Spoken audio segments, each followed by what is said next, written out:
신앙생활을 하면서 우리가 겪는 문제는 바로 우리의 기억이 고장나 있다는 것입니다. 잊어버려야 될 것을 기억하고 또 기억해야 할 것은 잊어버리는 것이 우리의 문제입니다. 하나님께서 과거는 잊어버리라 말씀하셨지만 아직도 과거의 실패와 상처에 얽매여 있는 우리를 발견하게 됩니다. 고백하고 또 하나님 앞에 용서받은 죄는 하나님께서 잊어버리신다고 말씀하셨지만 하나님이 잊으신 죄와 문제를 우리는 고이 간직하고 기억하고 있죠. 반면에 하나님께서 지난날 베풀어 주신 은혜, 지켜주시고 돌보아 주신 은혜는 너무나 쉽게 잊어버립니다. 왜 오늘 이 현실에 우리가 낭망합니까? 왜 우리가 미래를 두려워합니까? 그 이유는 단 한 가지입니다. 지금까지 하나님께서 과거에 베푸신 은혜를 잊어버렸기 때문입니다. 지금 이 순간까지 나를 보호하시고 인도하신 하나님의 은혜를 잊어버리면 우리는 낙심할 수밖에 없고 또 미래를 두려워할 수밖에 없는 것입니다. 하나님은 분명히 어제 우리 모두를 지켜주셨습니다. 그렇지 않았다면 오늘 이 시간 우리가 이 자리에 있을 수가 없는 거예요. 어제 지켜주신 하나님의 은혜에 감사한 오늘 하루가 되기를 축원합니다. 오늘도 지켜주실 하나님을 바라보며 기대하며 살아갈 수 있게 되기를 바랍니다. 상황이 어려워지면 사탄은 우리에게 늘 이렇게 속삭입니다. 하나님이 사랑하시면, 하나님이 지켜주시면 이런 일이 있을 수 있겠느냐라는 것이죠. 삶이 고달프면 하나님이 나를 버리셨다고 우리는 생각합니다. 또 삶이 때로 잘 풀리고 형통하면 하나님이 나를 그때야 지켜주신다고 그렇게 믿습니다. 그러나 사실은 정반대입니다. 때로 하나님이 우리의 삶을 지켜주신 때, 때로 우리의 삶 속에 우리가 기대하지 않았던 어려운 일이 있을 수 있습니다. 그러나 하나님은 그 모든 상황을 통해서 하나님의 계획하신 더 크고 놀라운 일을 준비하고 계심을 믿어야 합니다. 야곱의 인생에서 사랑하는 아들 요셉이 죽었다고 생각하고 슬퍼하고 있을 때 요셉은 애굽에서 그의 가족들의 미래를 준비하고 있었습니다. 나오미가 남편과 두 아들이 죽고 슬픔에 가득 차 있어서 하나님이 나를 괴롭게 하셨다고 말했지만 하나님은 모압 며느리 룻과 보아스라는 친척을 통해 메시아의 조상이 되는, 메시아를 준비하는 새로운 역사를 준비하고 계셨던 것입니다. 다윗이 사울의 위협을 받아 광야를 헤매고 있을 때 내가 왜 이런 고통을 받아야 되는가? 그는 하나님 앞에 부르짖었지만 하나님은 그 광야의 기간을 통해서 진정한 이스라엘의 왕, 하나님의 마음에 합한 왕을 준비하고 계셨다는 것입니다. 하나님은 우리가 고통 속에 있을 때도 우리를 지켜주시고 보호하시며 하나님의 놀라운 일들을 행하고 계십니다. 포로에서 귀환한 이스라엘 백성들의 마음속에 많은 의문들이 있었습니다. 하나님이 왜 우리를 지켜주시지 않는 것일까? 하나님이 우리를 돌보아 주신다면 왜 우리의 모습은 이렇게 비참한 것일까? 처참하게 부서져 버린 예루살렘 성읍, 또 성벽도 없는 그 예루살렘을 바라보며 과연 하나님이 우리를 지키시는 것일까? 의문을 가지고 있었던 것입니다. 성전 제거는 중단되지 16년이 돼가고 또 그들의 마음에 열정은 식었고 뿔뿔이 흩어진 그들의 마음에 그 원인이 여러 가지 있었지만 아주 실제적인 이유라고 할 수 있는 것은 뭐냐면 예루살렘 성벽조차 없는 성읍이었다는 거예요. 성벽은 이미 다 무너졌죠. 느헤미야 시대의 성벽이 재건될 때까지 수십 년간 성벽이 없는 채 그들은 지내만 했던 것입니다. 이 고대 도시에 있어서 이 성벽은 아주 중요합니다. 그래서 이 성벽, 오늘날 남아있는 유적지들을 보면 고대 유적지를 보면 대부분 성벽입니다. 예루살렘에도 가보면 성벽이 남아있어요. 그만큼 성벽은 가장 중요했고 이 성벽을 견고하게 지은 성읍이 오래 갔던 거죠. 바벨론에 남아있는 성읍들은 100년 이상 그 성읍을 지켜주었던 성벽들이죠. 지금도 이란 지방에 가면 많은 고대 페르시아에 남아있는 유적들이 대부분 성벽들입니다. 중국의 만리장성 다 성벽들이죠. 그 성벽이 있어야 그 성읍이 안전하기 때문이죠. 전쟁과 약탈이 빈번했던 이 고대 사회에서 성읍이 없다는 것은 이것은 살 수 없는 것이고 절망이고 그리고 두려울 수밖에 없는 그런 모습이었다는 거예요. 이스라엘 백성들이 성전을 재건하다 중단된 채 방치된 이유 중 하나가 그들의 마음속에는 성벽도 없는데 지으면 될 거 아니야 라고 생각할지 모르지만 그들에게 있어서 그것은 큰 과제였습니다.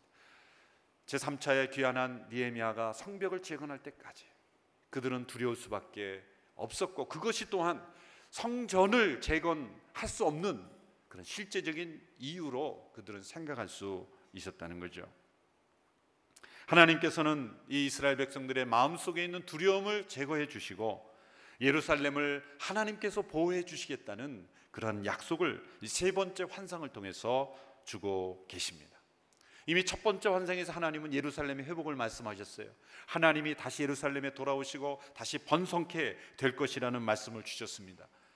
이 세 번째 환상은 바로 그 첫 번째 환상에서 말씀하신 그 환상이 구체적으로 더 약속된 나타난 환상입니다. 이 세 번째 환상의 내용은 이렇습니다. 스가랴가 눈을 들어 환상을 보았는데 측량줄을 들고 가는 한 사람을 발견합니다. 질문합니다. 어디로 가십니까? 그가 대답합니다. 예루살렘을 측량해서 그 너비와 길이가 얼마인지 알아보러 간다. 그때 또 다른 천사가 스가랴에게 대답한 그 천사에게 대답합니다. 그것이 4절에서 5절까지의 말씀, 우리 같이 함께 읽도록 하겠습니다.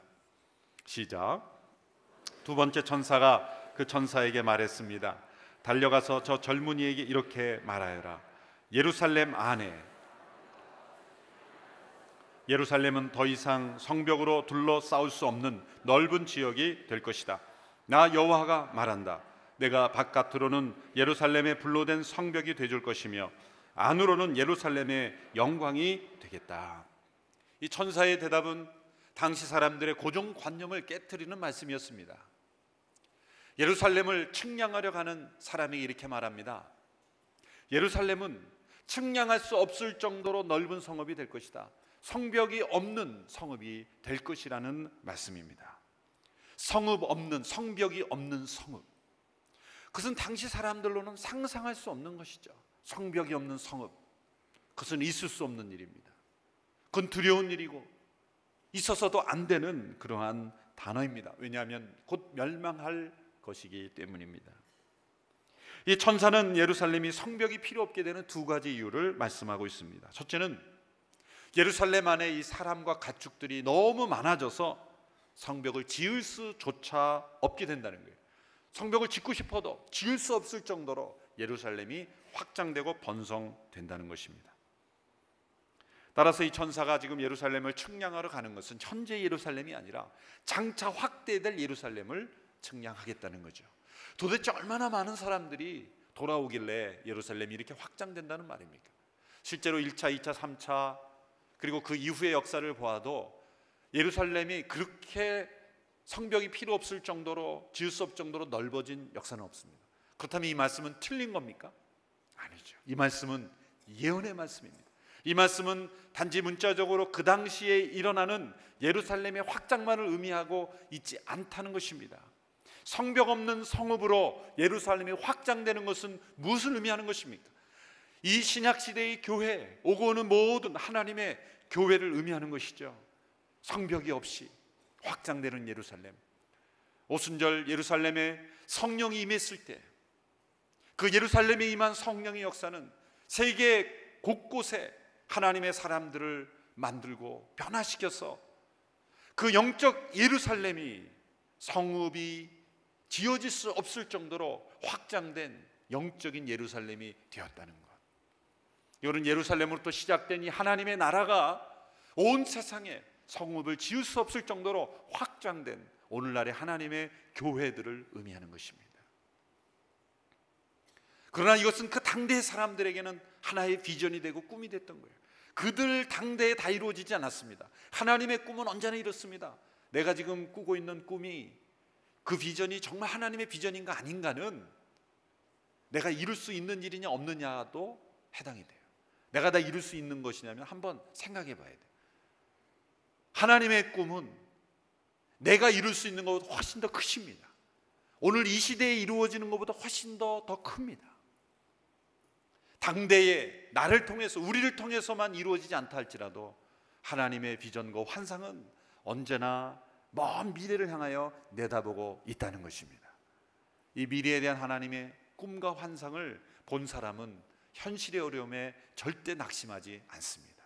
포기하지 않는 것입니다. 성벽이 없는 예루살렘, 이 환상을 통해 하나님은 그 백성들을 다시 회복시키시고 그 하나님 나라의 꿈을 잃어버리지 않도록 하셨다는 거예요. 지금 이 성전을 재건하는 것, 이 건물 자체가 의미 있는 것이 아니다. 장차 임할 하나님의 나라, 성벽이 지을 수 없을 정도로 확장되는 예루살렘에 대한 꿈을 그들의 가슴 속에 심어 주셨던 것입니다. 성벽 없는 성읍이 되는 두 번째 이유는 하나님께서 예루살렘에 불로 된 성벽이 되어주시기 때문입니다. 오늘 본문 5절에 보면 이렇게 다시 말씀합니다. 나 여호와가 말한다. 내가 바깥으로는 예루살렘의 불로 된 성벽이 되줄 것이며 안으로는 예루살렘의 영광이 되겠다. 하나님께서 예루살렘의 불성벽이 되어주시겠다. 얼마나 은혜스럽고 놀라운 말씀입니까? 이스라엘 백성들은 지금 성벽이 없으므로 불안한 상황에 있습니다. 또 성전을 재건하는 것 또한 무의미하다라는 생각으로 가득 차 있습니다. 그러나 하나님은 이렇게 말씀하십니다. 내가 예루살렘의 불성벽이 되어 주겠다. 성읍이 아무리 견고할지라도 그것이 안전한 것은 아니다. 너희들이 예루살렘 성벽이 있었지만 무너졌지 않느냐? 주변의 나라들을 보면 바벨론의 그 견고한 성읍도, 페르시아의 그 성읍도, 로마의 성벽도 다 무너졌습니다. 그러나 하나님이 친히 불성벽이 되어주신다면 어느 누가 그 성벽을 무너뜨릴 수 있겠습니까? 내가 너의 예루살렘에 친히 불성벽이 되어주겠다. 돌로 쌓은 성벽은 사닥다리를 타고 넘어갈 수 있습니다. 때로는 무기를 통해 그 성벽은 넘길 수가 있는 거예요. 그러나 불로 된 성벽은 사닥다리를 걸칠 수가 있습니까? 땅을 파고 들어갈 수 있습니까? 가까이 가는 순간 다 불태워버리는 거예요. 하나님은 살라버리시는 불이다, 질투하시는 분이다, 그렇게 신명기에서 말씀하셨어요. 하나님은 살라버리시는 불, 그의 원수의 대적들이 가까이 오면 완전히 불태워버리시는 하나님, 그 하나님의 불로 우리를 보호하신다는 거예요. 이스라엘 백성들을 광야에서 인도할 때 하나님께서 불기둥으로 인도하셨어요. 사실 이 구름 기둥과 불 기둥이 따로 있는 게 아니라 낮에는 구름 기둥으로 햇빛을 보호하시다가 저녁에는 구름 기둥 가운데 그 불이 임해서 그 구름 기둥이 곧 불 기둥이 된 거죠. 사실은 하나죠. 예전에 YM에서 우리 가족이 훈련을 받을 때 저희 자녀들에게 이 성경을 좀 익히려고 하루에 몇 장씩 읽히고 제가 퀴즈를 내고 질문을 했어요. 근데 저희 둘째 딸이 아직 한글도 잘 못 읽는 그런 때였죠. 그래서 제가 우리 첫째 아들에게 질문했습니다. 하나님께서 이스라엘 백성들을, 출애굽기 읽을 텐데 하나님께서 이스라엘 백성들을 그 낮에는 구름 기둥과 밤에는 뭐로 보호하셨지? 질문을 했어요. 그랬더니 얘가 제대로 안 읽었는지 대답이 착 안 나오는 거예요. 그랬더니 우리 둘째 딸이 저요! 그러고 손을 드는 거예요. 깜짝 놀랐어요. 글도 못 읽는 애가 읽을 리가 없는데. 그랬더니 딱 하는 말이 담요요! 그러시는 거예요. 담요. 너무나 자신 있는 대답에 제가 틀렸다라고 얘기는 못하고 낮에는 구름 기둥과 밤에는 불 기둥으로 보호하신 하나님이 그 불 기둥이 이제는 불성벽이 되어 주신다는 거예요. 얼마나 은혜스러운 하나님의 고백입니까? 여러분, 이 단어를 붙잡으십시오. 하나님, 내 모든 걸음걸음마다 불성벽이 되어 주십시오. 우리의 자녀들의 모든 삶의 불성벽이 되어 주십시오. 우리 가정의 불성벽이 되어 주십시오. 우리 교회의 불성벽이 되어 주십시오. 이 나라 민족의 불성벽이 되어 주십시오. 우리 선교사님들의 모든 사역의 불성벽이 되어 주십시오. 여러분의 집에 들어갈 때마다 하나님의 불성벽이 여러분의 집을 두르고 있는 것을 믿음으로 바라보며 들어갈 수 있게 되기를 바랍니다. 원수 대적들을 불태워버리는 하나님의 불성벽이 내가 너희의 보호가 되겠다. 얼마나 은혜스러운 하나님의 약속입니까? 그런데 모든 사람들이 이 불성벽이 되어주시는 하나님을 보호자로 삼지 않고 나름대로의 성벽을 짓습니다. 하나님이 우리의 불성벽이 되어주시는 것보다 때로는 우리는 돈으로 성벽을 쌓습니다. 지식으로 성벽을 쌓습니다. 사회적 위치로 성벽을 쌓습니다.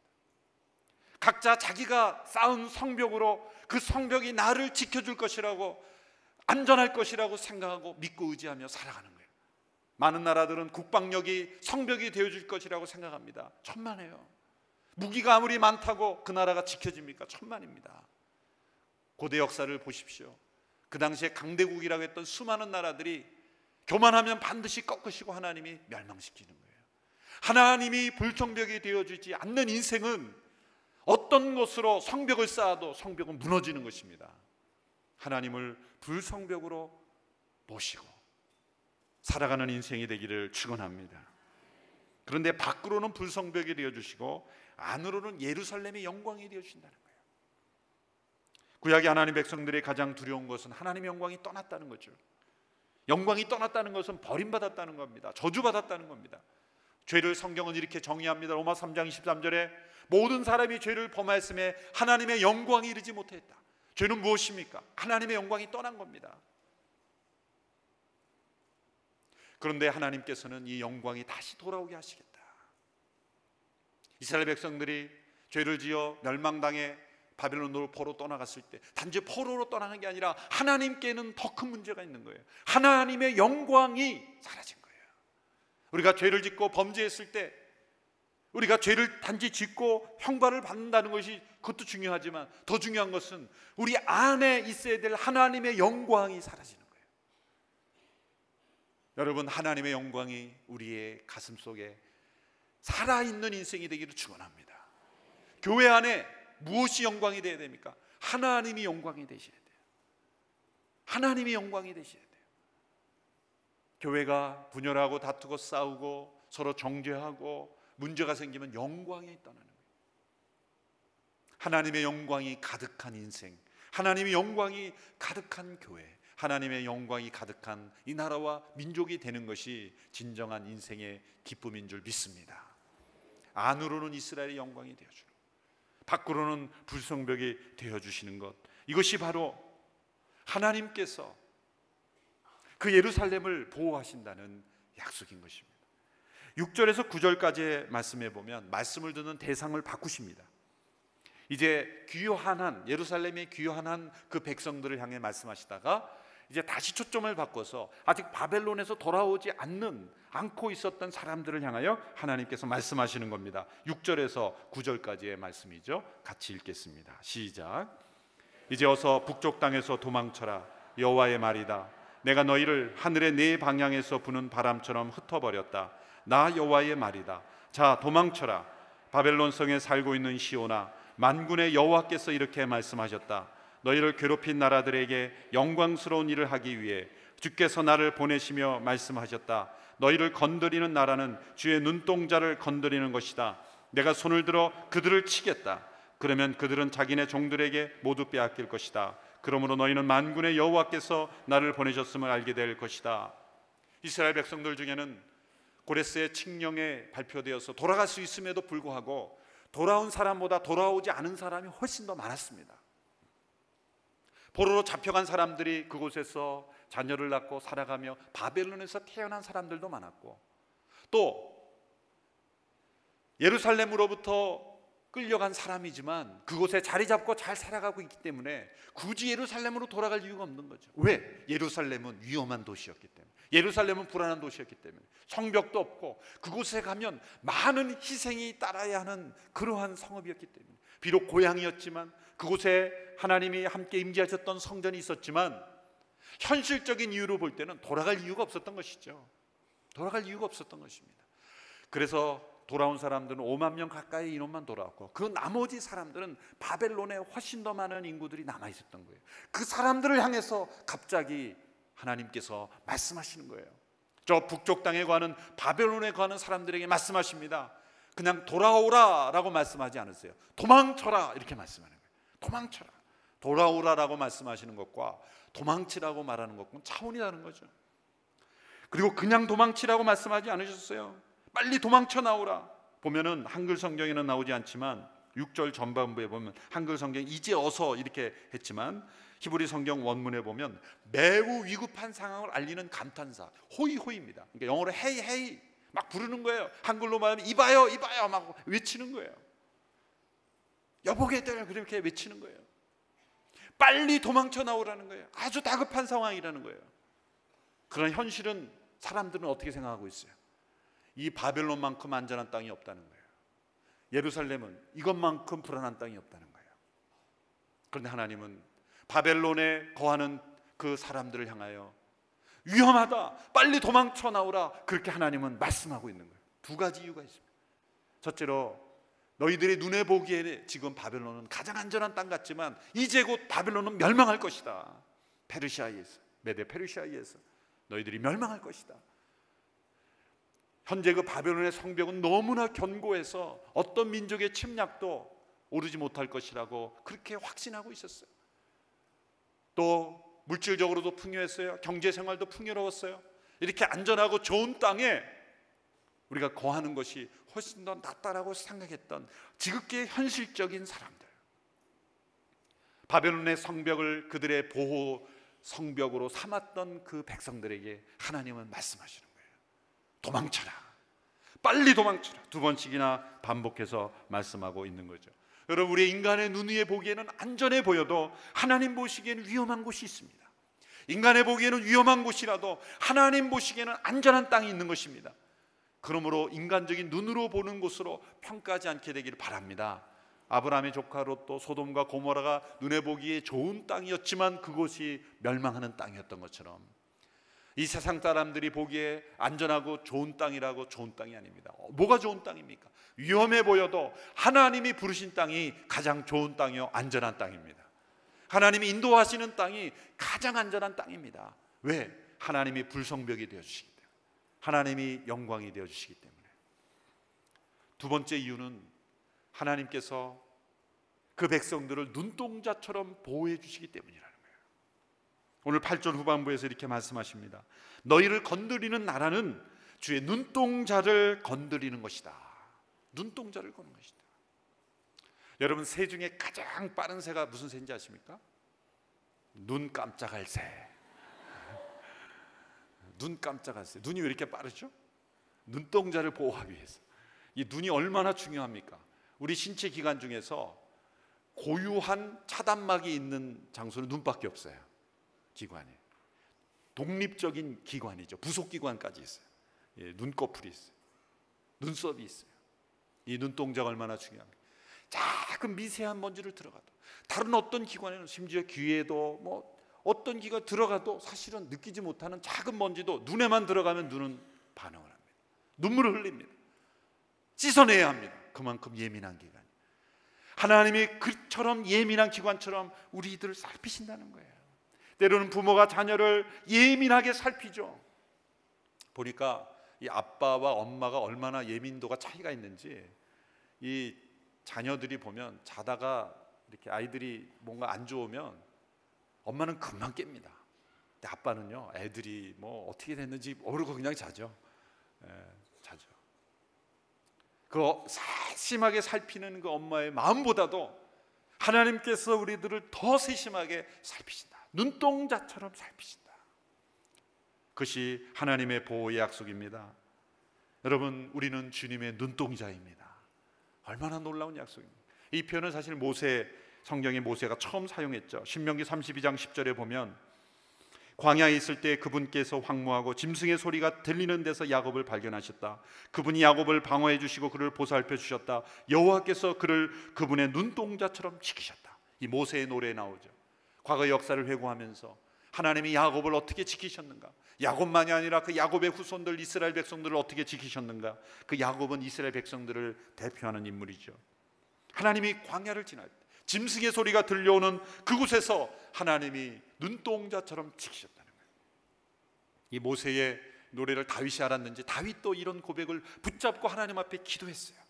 시편 17편 7절에서 9절의 말씀 우리 같이 한 목소리로 읽겠습니다. 시작.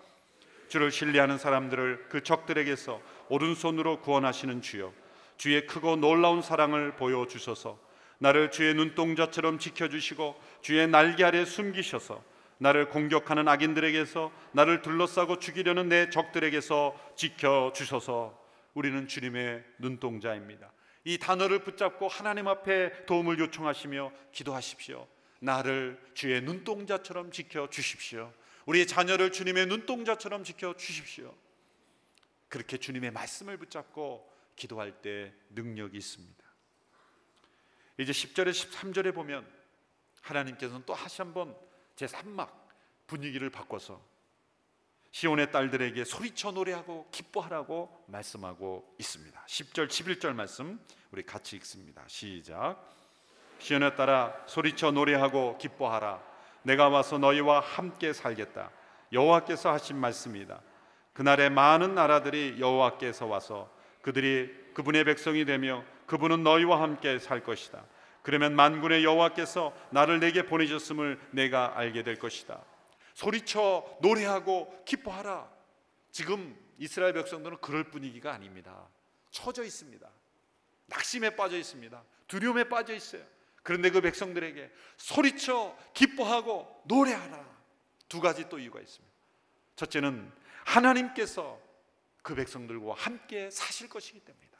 지금 하나님이 오시는데 잠시 방문하는 정도가 아니라 함께 사실 것이다.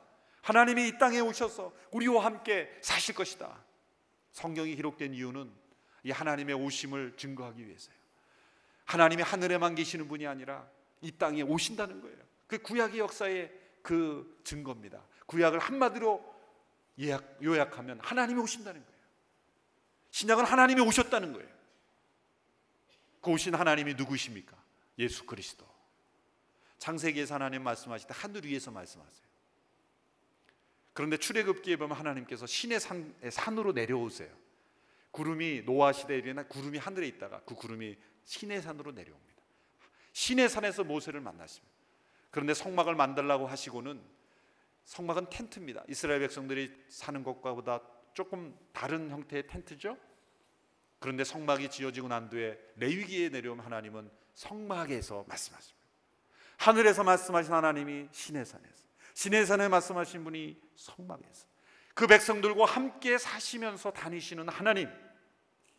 그런데 말씀이 육신이 되어 우리 가운데 거하시며 하나님이 사람이 되신 인간들과 함께 사시러 오신 예수님, 우리와 함께 사셨어요. 우리와 함께 사시는 성막이 되셨어요. 근데 거기서 그치지 않습니다. 어디까지 내려오십니까? 우리 마음 속까지 내려오십니다. 성령이 오심으로 단지 우리와 함께 사시는 게 아니라 우리 속에서 사시는 하나님, 하나님이 오시는 거예요. 오시되 내려오시는 하나님, 하늘의 영광을 버리고 우리와 함께 사시기 위하여 임마누엘로 오시는 하나님이며 우리 속에 사시는 하나님. 왜 소리쳐 기뻐하고 노래해야 합니까? 하나님이 우리와 함께 사시기 때문이에요. 그러니까 하나님과 함께 사는 사람은 소리쳐 기뻐하고 노래하는 인생으로 살아갈 수밖에 없는 거예요. 여러분 인생이 단조롭고 무미건조하고 힘이 없고 능력이 없습니까? 하나님이 단순히 방문자가 돼서 그래요. 하나님께 방을 내어드리긴 내어드려요. 주님께 이렇게 하나님, 예수님 여기 사세요. 그리고 그 집에 방 하나를 내어드려요. 그래서 레지던스로 사는 거예요. 그런데 예수님이 주인은 아니에요. 예수님이 안방문을 열어보려고 그러면 예수님 여기는 프라이버시 침해입니다. 여기는 열지 마십시오. 금고문을 좀 열려고 그러면 여기는 안 됩니다. 비밀번호 좀 알 수 있니? 알 수 없습니다. 그거는 그럼 나가셔야 됩니다. 그렇게 벽장문을 열려고 그러면 열 수 없습니다. 로버트 멍어라는 분이 있어 내 마음 그리스도인의 집이라는 작은 소책자가 있는데 참 아름다운 모습이에요. 예수님을 집에 모시긴 모시지만 주인으로 모시지 않는 거예요. 프레지던트는 아니에요. 레지던트예요. 함께 살기 위해서 이 땅에 오시는 하나님, 이스라엘 백성들에게 그 아름다운 삶의 모습을 보여주시는 겁니다. 내가 너희들과 함께 살아. 내가 너희들의 하나님이 되는 것이다. 그러므로 소리쳐 기뻐하고 노래하라. 하나님의 임재연습이라는 책을 쓴 로렌스 형제라는 분이 있죠. 300년 이상 베스트셀러가 됐어요. 저는 그 책을 처음 읽고 조금 실망했어요. 그거 당연한 얘기인데, 그런데 그 말이 왜 이렇게 어려웠습니까? 날마다 체험했기 때문이죠. 더군다나 그 로렌스는 그 수도원에서 교리를 가르치는, 신학을 가르치는, 성경을 가르치는 수도사도 아니에요. 부엌에서 일하는 수도사입니다. 15년 동안 부엌에서 다른 수도사들 밥을 해주다가 이제 무릎이 아파서 구두를 고쳐주는 수선사였어요. 평생 한 일이 밥 해주는 것과 구두 고쳐주는 일이에요. 그런데 그는 이렇게 고백을 합니다. 한 부분을 제가 읽어볼게요. 꼭 큰 일만 해야 할 필요는 없다. 나는 후라이팬에 작은 오믈렛 하나라도 하나님을 사랑하는 마음으로 뒤집는다. 그 일도 다 끝나 더 할 일이 없으면 나는 바닥에 엎드려 오믈렛을 만드는 은혜를 주신 하나님께 경배했다. 그리고 일어날 때면 나는 어느 왕보다도 더 큰 만족감을 느꼈다. 하나님의 임재 안에 거하는 것에는 무슨 특별한 기교가 없다. 그저 늘 똑같은 마음으로 단순하게 이것을 연습할 따름이다. 여러분, 집에서 일하시는 가정주부 여러분, 언제 이거 끝나나 지겹게 받아들이지 마시고 후라이팬에 오믈렛을 뒤집으며 하나님을 경배하게 되기를 바랍니다. 바로 그 자리가 하나님의 임재를 경험하는 자리예요. 설거지하면서 설거지하는 은혜를 주신 하나님께 감사하며 설거지를 마치면 그 부엌에 무릎을 꿇고 하나님을 경배할 수 있게 되기를 바랍니다. 우리가 어떤 곳에 있든지 하나님이 함께 하시는 인생, 하나님이 불성벽이 되어주시고 그 안에 영광이 되어주시고 더 나아가 하나님이 내려오셔서 함께 하시는 인생, 바로 그것이 하나님의 백성들에게 약속된 거죠. 두 번째 이유는 11절에 보면 이렇게 되어 있습니다. 그날에 많은 나라들이 여호와께 와서 그분의 백성이 되고 그분은 너희와 함께 살 것이다. 이 그날에 많은 나라들이 하나님의 백성이 된다는 거예요. 여러분이 하나님의 넓은 시각을 보십시오. 지금 예루살렘 백성들은 자기들만 바라보고 있어요. 그 성읍에 무너진 성읍의 현실만 바라보고 있어요. 그런데 하나님의 시각은 어디에 있습니까? 많은 나라들이 하나님의 백성이 되는 꿈을 꾸고 있는 거예요. 예루살렘의 그 측량할 수 없는 정도로 넓어진 예루살렘, 그리고 많은 사람들이 그 예루살렘에서 하나님을 예배하는 백성이 되는 하나님의 계획. 여러분, 현실이 어려워지면 때로 우리의 시야가 좁아질 때가 있어요. 그런 하나님의 환상과 꿈을 꾸는 사람은 바로 이 넓은 하나님의 시각을 바라보는 거예요. 그날에 많은 사람이 하나님의 백성이 되고, 뭡니까? 선교죠. 열방의 수많은 민족들이 하나님의 백성이 되는 것. 성벽 없는 예루살렘에 와서 하나님을 예배하는 하나님의 사람이 되는 날이 올 것이다. 하나님은 지금 당장 예루살렘의 현실만을 이야기하고 있지 않습니다. 먼 미래 하나님의 나라에 임할 그때를 바라보고 있는 것이죠. 이러한 비전이 있을 때 현실의 어려움도 해결되는 거예요. 성전도 재건되고 성벽도 재건되고 삶이 회복되고 경제도 풀리고 되는 거예요. 그러나 이 비전을 잃어버리는 현실만을 바라보면 현실도 되지 않는 거예요. 13절 마지막 말씀은 아주 장엄한 표현으로 끝나고 있습니다. 13절 말씀을 우리 같이 읽겠습니다. 시작. 육체를 가진 모든 사람들아, 여호와 앞에서 잠잠하라. 그분께서 그 거룩한 곳에서 일어나신다. 하나님께서 그분의 복성을 보호하시고 지키시고 이 모든 계획을, 이 환상을 이루시기 위해서 지금 일어나신다는 거예요. 저 얼마나 엄숙하고 장엄하고 멋있는 마지막 표현인지 몰라요. 그런데 뭐라고 말씀해서 육체를 가진 모든 사람들아 잠잠하라. 여기서 육체를 가진 모든 사람들, 왜 육체를 강조했을까요? 육신에 속한 사람, 육체로만 판단하는 사람은 그런 일이 있을 수 있어?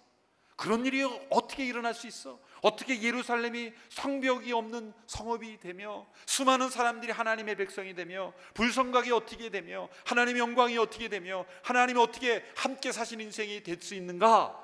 라고 말할 것이기 때문에, 하나님께 따질 것이기 때문에, 계속 질문을 던지기 때문에 이렇게 말하는 거예요. 육체를 가진 사람들아 잠잠하라. 너희는 가만히 서서 하나님의 구원을 보라. 너희는 가만히 있어 내가 하나님됨을 알지어다. 잠잠하라. 육신에 속한 소리를 내지 마라. 믿음으로 잠잠히 하나님을 바라보라. 우리의 불성벽이 되어주신 하나님, 또 우리를 눈동자처럼 지키시는 하나님, 우리와 함께 사시고 날마다 임재하시는 하나님, 우리를 통해 수많은 나라들이 하나님의 백성이 되도록 일하시는 하나님, 그 하나님이 지금 거룩한 곳에 앉아만 계시는 것이 아니라 일어나셔서 하나님은 일하고 계십니다. 하나님은 지금도 일하고 계십니다. 하나님은 지금도 우리를 지키시고 보호하고 인도하고 계십니다. 그 하나님이 일어나십니다. 잠잠하여 하나님의 역사를 날마다 바라보는 우리 모두가 될 수 있게 되기를 주님의 이름으로 축원합니다.